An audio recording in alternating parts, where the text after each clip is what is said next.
buy specific storage sheds that had, people's. I've never watched it, but I've seen it. Well, I just get a real kick out of this when people say, well, that is worth like $300, and they go cha-ching, cha-ching, well, this whole thing is worth $50, well, it's not. You haven't sold it yet. You know? And the same with the pickers, like the American pickers, they go to people's junk places. Yeah, they go and they make connections with people who collect a lot of old junk, and then they go visit and buy some stuff from them. It's the same thing, ka-ching, ka-ching. Yeah, and you know, the fact of the matter is that, you know, young people don't want crappy shit anymore. Right, exactly. To get the right one. Well, my son, I'm really annoyed with my son right now because so he left in a hurry. He lives in Columbia and he's pretty much permanent there, but he left in a hurry. He left his grandma's frustrated. And it's exactly the behavior that the job. He learned.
Good morning, everyone. Good morning.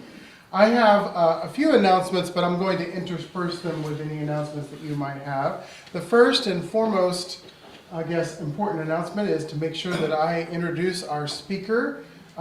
This is Stephanie, I call her Steph Lee. She is joining us from Michigan, and we really welcome her. She is a colleague of mine and a graduate of United Theological Seminary. And welcome, Stephanie. We're really glad that you're here. So glad to be here. Thank you, Brian. The next announcement is I want to just remind you, those of you that already know, next Sunday after service, after the treats, we're going to invite you to our home in St. Anthony if you would like to come for like pastor's open house type of thing. So if you, my address is on the emails that Chuck has sent out, but so feel free to see me next Sunday if you want the address then, and I'll be happy to give it to you. I think I'm gonna have little like cards or something with it on it, so that way I can just hand it to you. So all are welcome to come. Now I do live in St. Anthony, so it's about a well, I've kind of got it timed now, so I think it's 22-minute drive depending on traffic. So It's not too bad, but all are welcome. And I'll have a doorman or door person waiting to make sure you know where to go. So, does anyone have an announcement that you'd like to share? Yes, I have compiled a list of the poetry books that were donated from Bruce Peck's family, and if anybody wants to check one out, there's a sheet, and you can put your name on it, and I can either bring the book the following week, or if we're like 5 minutes away, you can stop by our house on the way home after church or whatever. Or you can email us ahead of time and we'll bring it. And I'll also put electronic copy of the list on Google Doc, put a link in the MailChimp and say you can sign up on there, and I'll bring the materials. And also, second announcement, after Brian's open house on Sunday, if you want to come over to North Minneapolis, my chorus is doing a show and collaborating with some local talent, including T. Michael Rambo. Many of you know T. Michael Rambo from when he did a Zoom service for us during COVID, and he's a talented guy, and there's going to be a lot of good stuff on that show. So just let me know. What time is that show? That is 3 o'clock. Okay. I have a concert coming up in December at the Ames Center in Burnsville, December 3rd in the afternoon. I think it's 2 o'clock. Dakota Valley Symphony and Chorus, and it's going to be Christmas themed, and there's going to be a wide variety of music. And there's also a fundraiser. I have $5 raffle tickets, and the 2 grand prizes are a wall of craft beer, 50 bottles for each prize, so if anybody would like to. You're gonna have a I've party. already We're raffling donated to off that. a lot of beer. So, oh, and Kathleen is singing with this group as well. Yes. Sorry. So, yeah, we'll both be there, and we'll both be taking Nice. beer to donate for the walls. I already brought my beer. Nice. I haven't got mine yet. Yeah. Speaking of beer choir is the 25th of November, a Saturday afternoon, so if anybody's Where will it interested. be? I get the I don't email. remember, That's okay. remember? It's in Minneapolis somewhere, Yeah. Okay. one of the many microbreweries. Yeah, all right.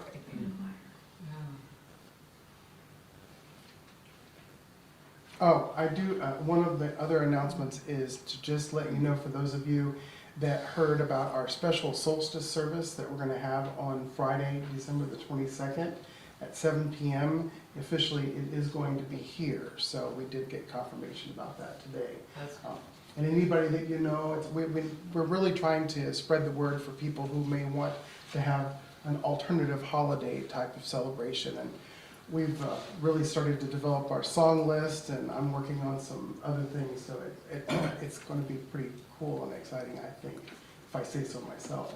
And I'm excited about it. So it'll be time again? 7 p.m. 7 p.m. on Friday, December the 22nd. And to that end, also, we still will have church on Sunday on the 25th. I'm sorry, not on the 25th, the 24th, Christmas Eve. 25th was last year on Sunday, and that's a Christmas carol singing Sunday, and we're gonna, ring in Christmas time with that Sunday. But this is a special service on Friday night. For the solstice service, are little kids okay? Oh yes, Okay. it will definitely be family friendly, and I'm excited. I'm always about kids because then I can have a children's time because I love that time. If there are no other announcements, the one announcement I will make that I deleted accidentally from my script before is that, and the plate has moved, so I had to update this too, but we do not take an offering during the service. But what we do is we obviously will take donations and pledges online. You can go to our website, and then there is a plate by the door, or by the doorway, and we will invite you to give there. And also, if you have any spare change, we take our change and donate it to charity. So we invite you to give any way that you feel like you would like to give. Any last thoughts? Did I miss anything this time? All right, well, with that, let us enter into this time of reflection and meditation as we enjoy this prelude to our worship service.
I invite you to rise as you are able and join me in our opening words.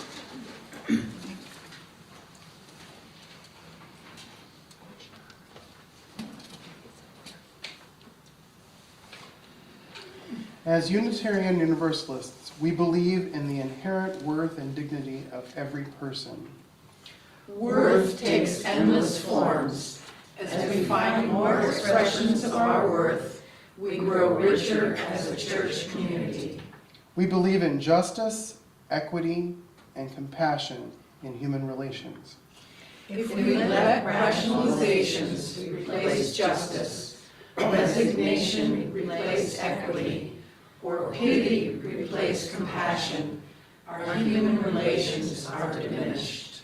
We believe in acceptance of one another and encouragement to spiritual growth in our congregation. How do I withhold acceptance? Do my fears stunt our congregation's growth? When next I hesitate, can I extend my hand instead? We believe in a free and responsible search for truth and meaning. How much more will we learn if we share our search with travelers who set at a different pace, see from a different perspective, or understand with a different wisdom? We believe in the right of conscience and the use of the democratic process within the congregation and in society at large. For all to have a voice, we need many ways of expression, and we need many ways to listen. We believe in the goal of world community with peace, liberty, and justice for all. Just as peace means no violence, and liberty means no oppression, and justice means no prejudice, all means no exceptions. And we believe in respect for the interdependent web of all existence of which we are a part. We gain strength from the support of others, and we grow stronger as we support others. Together, we can weave our values into an ever stronger web of existence. In that same strength and support, let us now kindle the flame of accessibility as we light the chalice together. May the light we now kindle inspire us to use our powers to heal with love, to help with compassion, to bless with joy, to serve you, Spirit of freedom, in the fullness of community.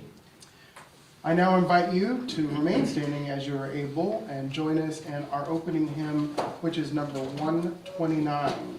129, Let Love Continue Long.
and lead us on our way. For if that love be strong, no hurt can have us safe.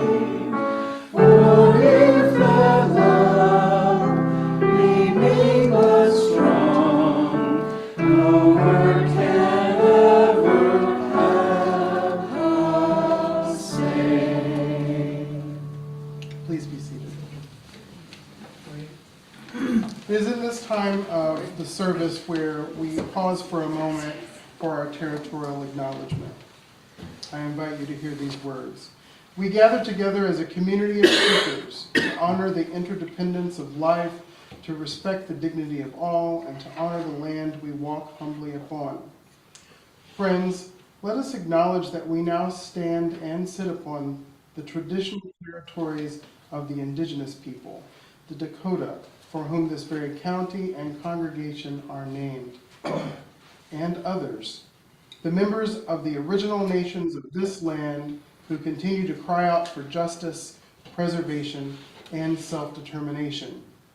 We are blessed with a space, a community, and opportunities to strive to live out our common principles, to bring justice, equity, and compassion into our daily lives, to resist all that threatens the earth and her people, and to live out our dream of a world community of peace, liberty, and justice for all.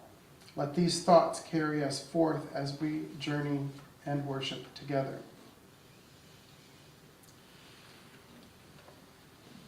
At this point in the service, we invite you, if you so choose, to come forward and light a candle and share with us a joy and or concern, or you could simply do so silently, and at the end I will light a candle for all of the unspoken.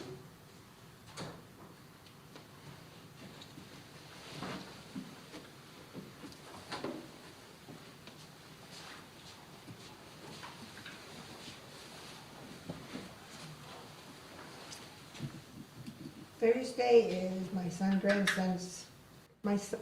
grandson Preston's 15th birthday. Wow. Yeah. Starts driver's ed tomorrow. At least it isn't you this time. Right. Right.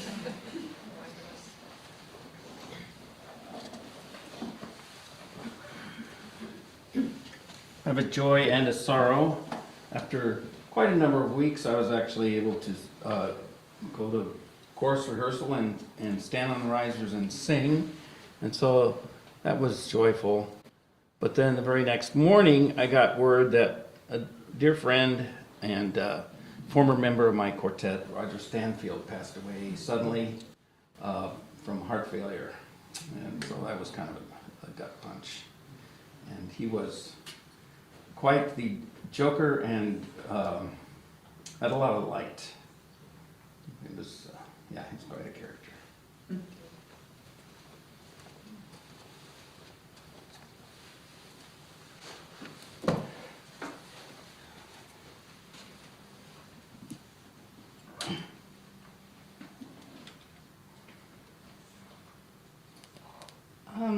For my son-in-law's best friend, Josh Pelto, and all the people who loved him, who passed away suddenly at age 36, leaving a 2-month-old son and a girlfriend.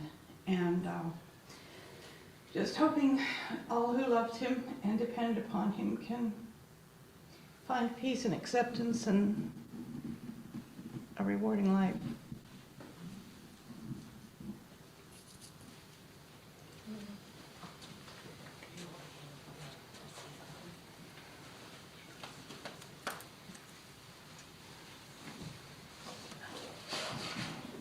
This is a joy, I guess, and a concern. Jim is going to have hip replacement surgery on December 6th. I think I'm more nervous about it than he is. These are a light a candle for me. I just want to say, every morning I wake up and the first thing I think of is all the children around the world, especially in the who are suffering. And the whole world right now is, you know, is in a PTSD kind of state. And so everybody, I'm glad we're here. I'm here with all of you. We're glad you're here, yeah. Thank you. My joy is we made it. It's the first time in a while. We usually get up early, but I don't want to stay up. Yeah, it's hard.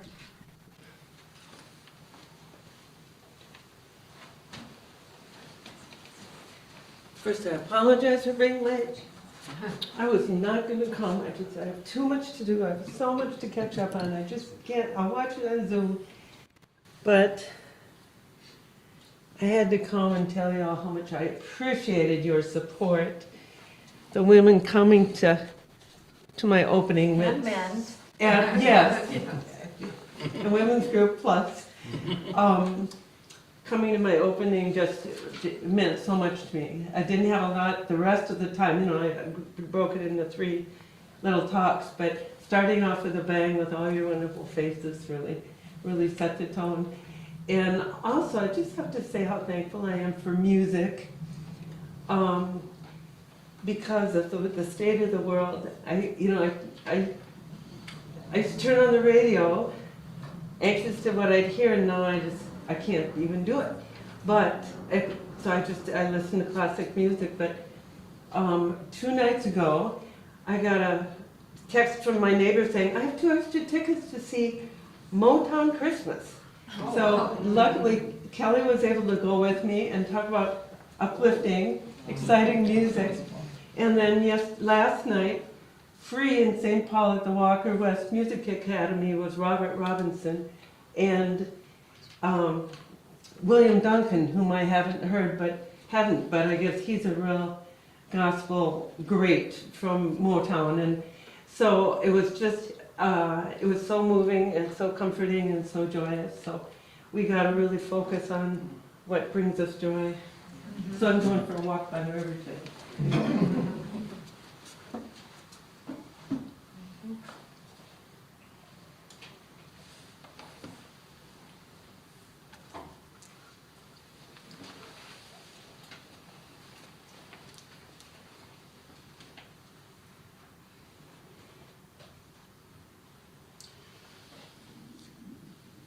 So at this time, I will light a final candle for all those joys and concerns that remain unspoken.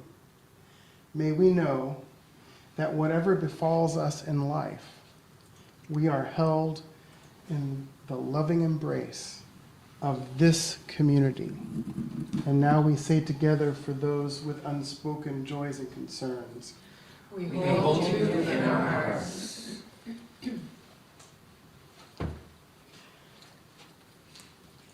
And now before I turn the service over to Steph, I'm going to read just a little snippet. She has a lot to share with you, so I'll keep it brief.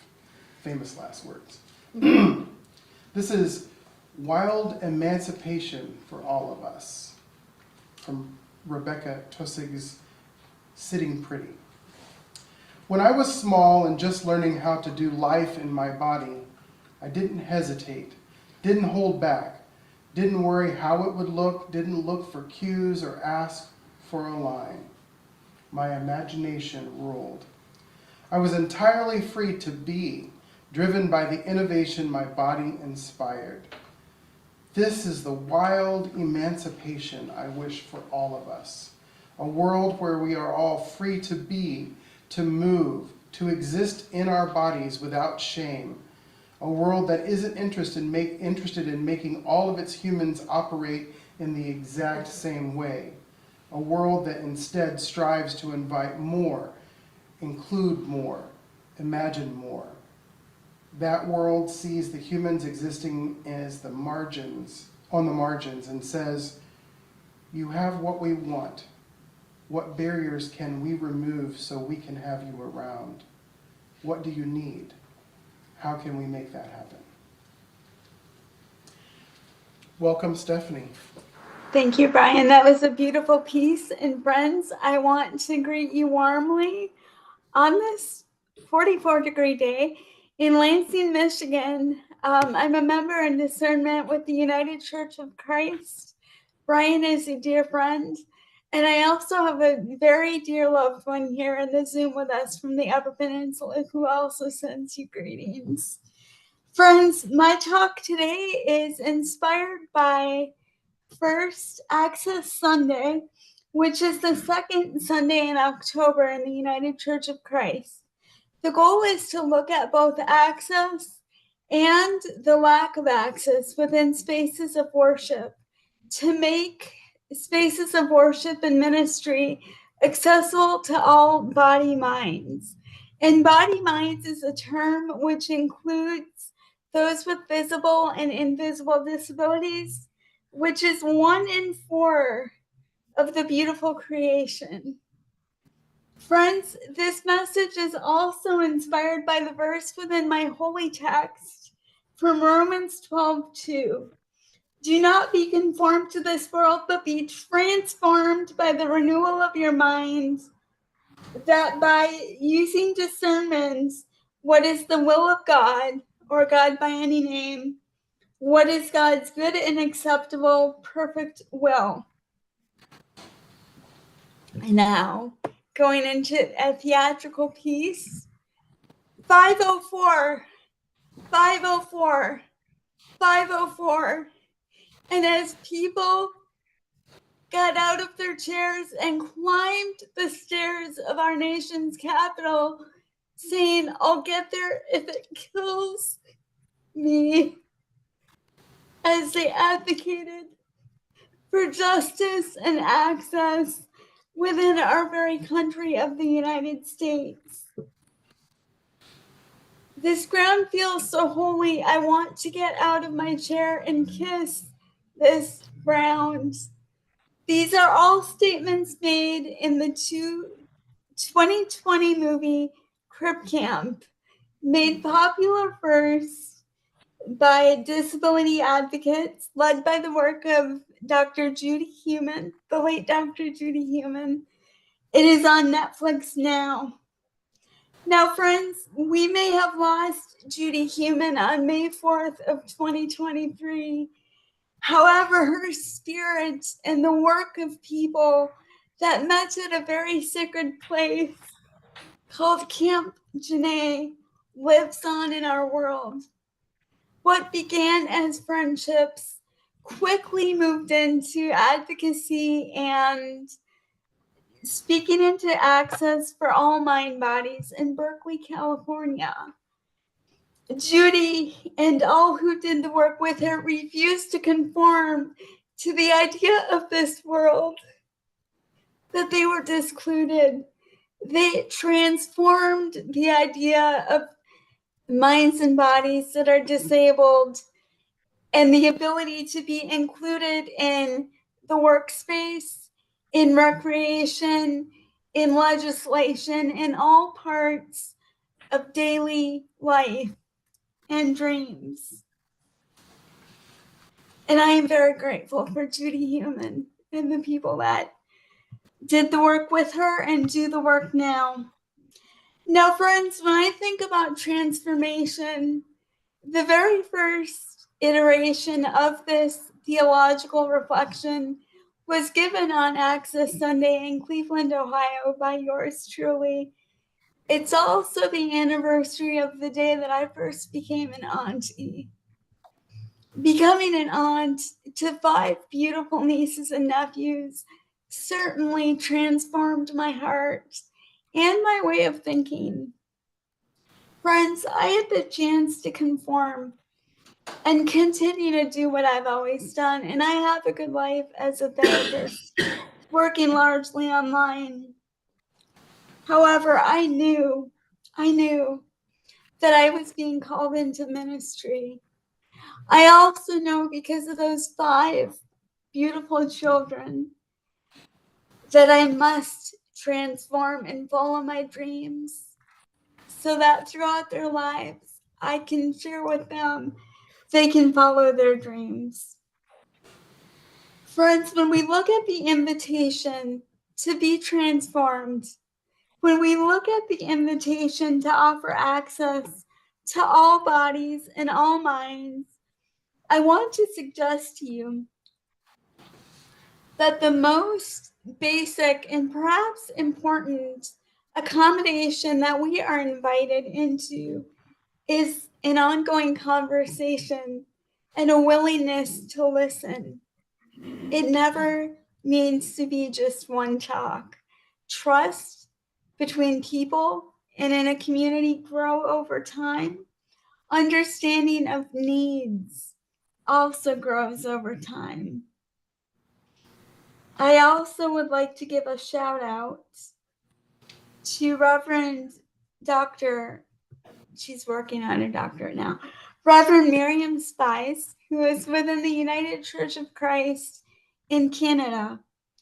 When she found herself at a place of being in search and call and was unable to find a call, she developed a YouTube channel called Mad and Crypt Theology. I often used that as a resource while I was in seminary. She refused to conform to the idea that there was not ministry for her. She created the ministry. She is now on the Council of World Churches. She is a beautiful person whose body is both crypt and queer. JJ Flagg, who is a man of color and also living with disabilities, also followed the call to go into ministry and does much disability advocacy for all mind bodies is in his own church, which is in the Northeast. Friends, I want to pause for a moment and think about if there's any part of your life or of yourself where you're being moved to perhaps transform. Perhaps as it both moves you, you ponder, how will I do this? What is the best way? And the best support that I can offer you is within the way that you understand the divine. Do the next thing. The divine never gives us the whole picture at once. And within my faith tradition, the divine is within us and around us. So we can never be without divine support in our dreams. Now, friends, I also want to share that when we consider having conversations to make spaces of worship, spaces in God's world more accessible, I grew up on what's called the 504 plan, an individualized educational plan, which meant that I would get the accommodations that I needed. My mom was my best advocate. She taught me how to advocate for myself. Friends, seminaries do not have to offer accommodations. However, my school, United Theological Seminary of the Twin Cities, and Brian, I'm going to call you out and share that Brian offered accommodations, as did my other professors, because it was the right thing to do.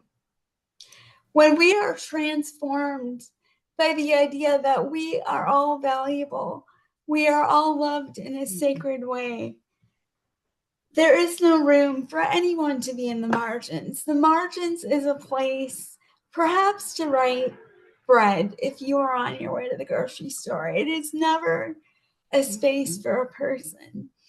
As we make more and more space, may we be transformed within ourselves and within our communities.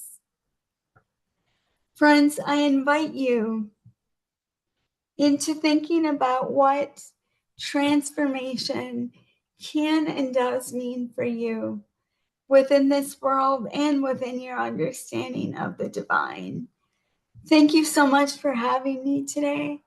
May it be so.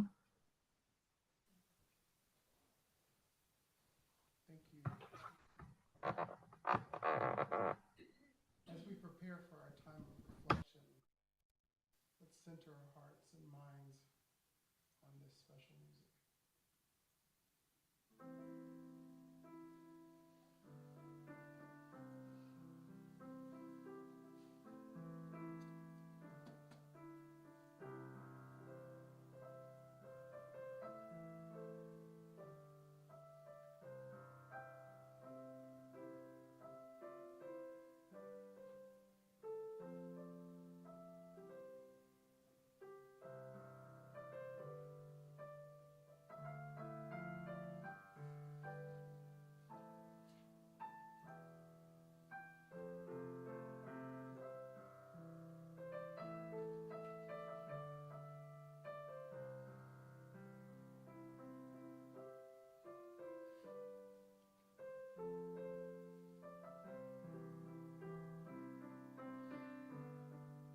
So I invite us all into a brief discussion with time of reflection. I invite Stephanie back into the discussion as well. How are you so moved?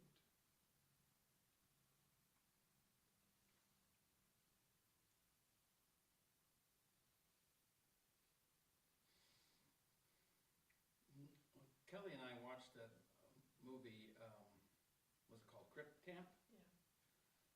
Very inspiring and heartbreaking at the same time, but ultimately uplifting and eye-opening for the stuff that we take for granted and don't even pay attention. Yeah, it's worth seeing if anybody hasn't seen it yet. Absolutely. And I love your word, disclusion. That was great. I hadn't heard that before.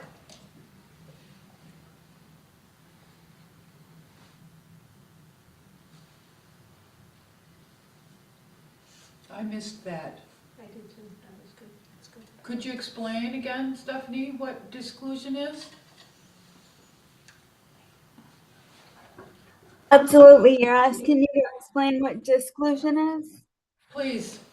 Sure. So that would be typically the unintentional, and I really do believe it's unintentional.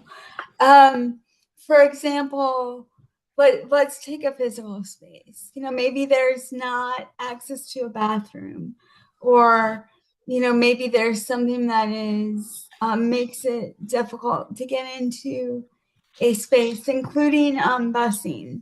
For example, I'm in my surgeon call process right now, and part of that is fueled by the fact that I need to live in an area where there's adequate public transportation. Other forms of disclusion could be one of the things I love. We are on Zoom right now. We are literally in Michigan and Minnesota together. And for many folks, they access spaces of worship through Zoom. For people that maybe have chronic pain is defined as something that a person may feel for 3 weeks or more. That can be intermittent. And so there could be days that it is more accessible for them to be in a space of worship or reflection online. And so disclusion are really unintentional pieces that maybe make it a different, I'll call it a different experience for someone to access. Does that make sense? Sure. Yes. Okay. And there could be a lot said about that. And I want to again share, and perhaps it's because I am in my power chair, I think more about physical accessibility initially, but it's also, barriers with an attitude, or there are many disabilities that are unseen, that are what we call invisible or hidden disabilities. And those can be related to many things, whether it's chronic pain, autoimmune disorders, mental health, just things that we would not experience by being with a person.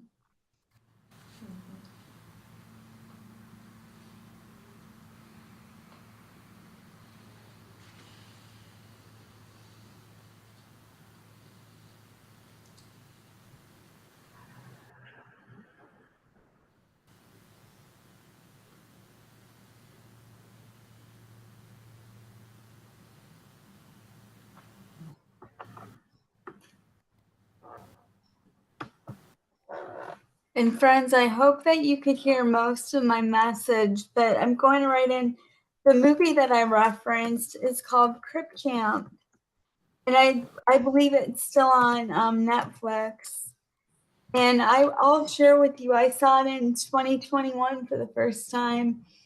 And I had never known about most of this movement, which it did begin with a group of friends. There was actually a sit-in in California, and I'm drawing a blank on how long they were sitting in, but there were folks that turned off the water and the power, and people were actually communicating. There were people outside of the federal building. This would have been, gosh, in the 70s, I believe.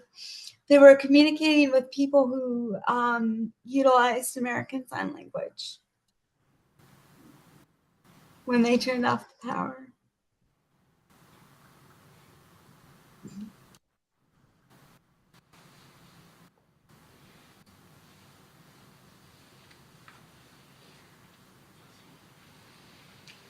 Well, thank you again, Stephanie. We're so glad that you were able to be with us today. And as we draw this conversation in this moment to a close, let us remember we can continue these discussions. As Stephanie said, this is not just one discussion. This is an ongoing set of conversations of how can we make our space and our time together more accessible, and also how does that transform us. One of my comments about that is always it's like a mobile over a baby's crib.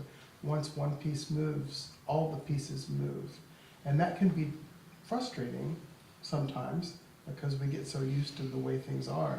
But at the same time, as we widen the circle, we bring in more and more and more love together.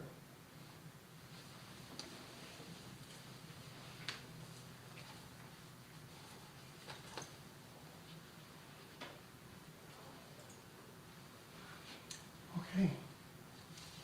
Deep breath. As you are able, please rise and join me in our closing hymn, number 300, with heart and mind.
Dear Stephanie, do you have a Cindy insight for us, or shall I do that?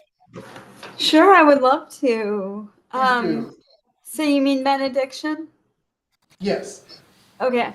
So friends, as you go from this space into the next space, may you know that you are held and loved in tenderness and sacredness. And may you know that the divine and the way that you experience the divine is accessible to you. And so you then can share your gifts and the divine with others. be at peace and be inspired. May it be so. Thank you. Thanks, Stephanie. Thank you.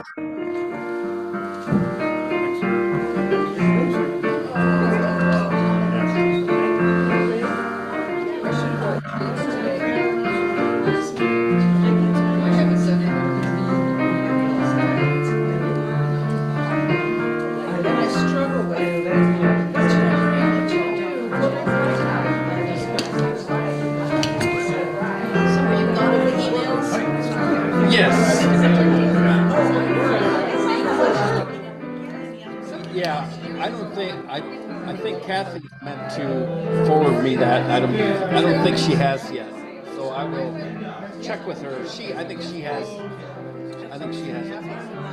Okay, it's music.chuck@gmail.com.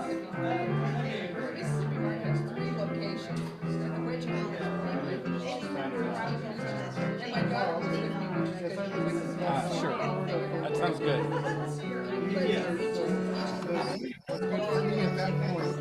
Yeah, I sing in a couple of different choruses, and then I sang in quartets and small ensembles, mainly focused on a cappella music.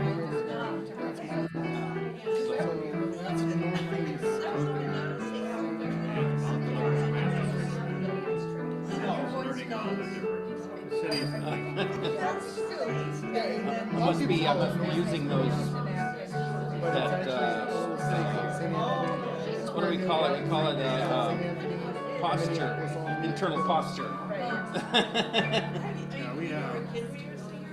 Yeah, I go pretty much.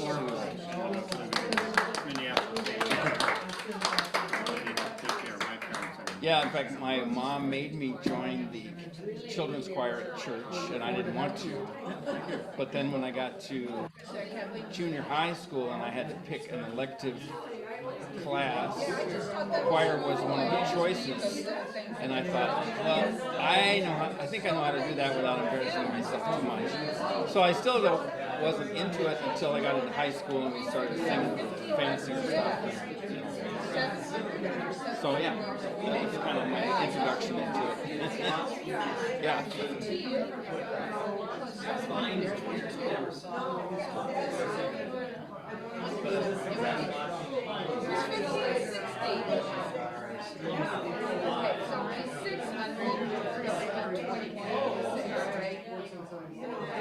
We were just looking at the person who wrote that music lived almost 600 years ago. I just think obviously somebody wrote the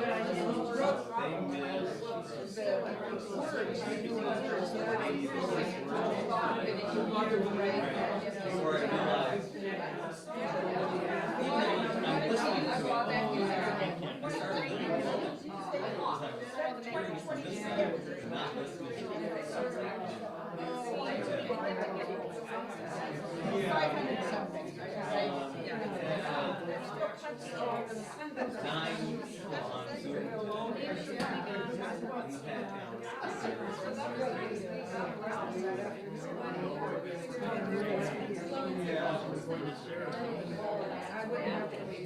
Yeah, so when